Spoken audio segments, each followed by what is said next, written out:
Today, I will be showing you how to add SoundCloud to card.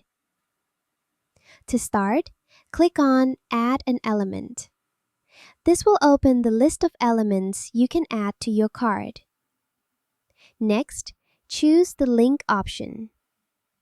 After selecting it, click on the link element to begin editing its details. Change the link name to SoundCloud so viewers clearly know where the button or link will lead. Then, paste the SoundCloud link that you want to share into the link field. After adding the link, you can adjust the appearance to match your card's design. You may change the size, style, or placement to make it look clean and easy to click. Once you're satisfied with the setup, click Done to save your changes. And that's how you add SoundCloud to card. Thank you for watching.